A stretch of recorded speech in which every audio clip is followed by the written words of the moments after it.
अस्सलाम वालेकुम दोस्तों अगर मेरी इस वीडियो ने आपकी ज़िंदगी को चेंज ना किया तो चैनल को डिसलाइक मार के जाइएगा। लेकिन अगर मेरी इस वीडियो ने आपको मोटिवेट किया तो चैनल को लाइक करके और सब्सक्राइब करके ही जाइएगा। आज मैं आपसे विल्मा की स्टोरी डिस्कस करूंगा। विल्मा बहुत छोटी थी जब उसे पोलियो हो गया था और पोलियो की वजह से उसकी टांगों का मसला हो गया।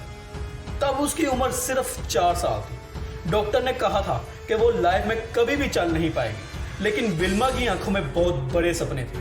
वो वर्ल्ड की बेस्ट और फास्ट रनर बनना चाहती थी। डॉक्टर के बार बार मना करने के बाद भी उसकी मदर को उस पर पूरा यकीन था और उसकी मदर उसे फुली सपोर्ट करती थी। उसकी माँ को पूरा यकीन था कि एक दिन उसकी बेटी अपने ड्रीम को पूरा लाजमी करेगी। एक बार विल्मा ने अपनी टांगों से ब्रेसेस उतार दिए और वो दौड़ना चाहती थी।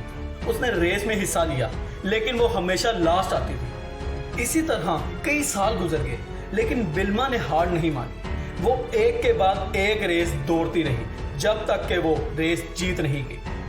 उसके बाद उसका एक कॉलेज में एडमिशन हुआ। वहां पर उसे एक कोच मिले। विल्मा ने कोच से अपना ड्रीम शेयर किया तो कोच को भी उसके ड्रीम पर पूरा यकीन हो गया। विल्मा ने खूब प्रैक्टिस की और बहुत ज्यादा स्ट्रगल की और एक दिन ऐसा आया कि विल्मा आगे ओलंपिक में गई, जहां पर उसका कंपटीशन दुनिया की सबसे तेज लड़की के साथ था। लेकिन विल्मा की प्रैक्टिस और स्ट्रगल और हार्ड वर्क के आगे वो लड़की नहीं टिक सकी और विल्मा ने उस लड़की को हरा दिया और 3 की 3 रेस जीत ली। 3 गोल्ड मेडल लेकर वो अपने घर आई। विल्मा ने वो कर दिखाया जो डॉक्टर्स के मुताबिक इम्पॉसिबल था। 1960 में विल्मा फर्स्ट पैरालिटिक वुमेन थी जिसने ओलंपिक में 3 गोल्ड मेडल जीते। तो अब आप बताएं, आपकी प्रॉब्लम्स कितनी ज्यादा हैं?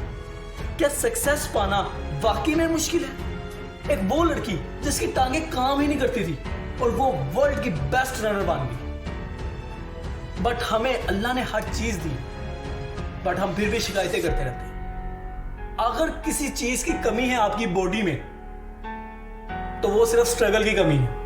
अपनी जिंदगी में स्ट्रगल अपनाओ, हार्ड वर्क अपनाओ, हर चीज आपके कदमों में होगी। इसी के साथ अल्लाह हाफिज। और मुझे बताइएगा कि इस वीडियो ने आपकी लाइफ को इंप्रूव किया है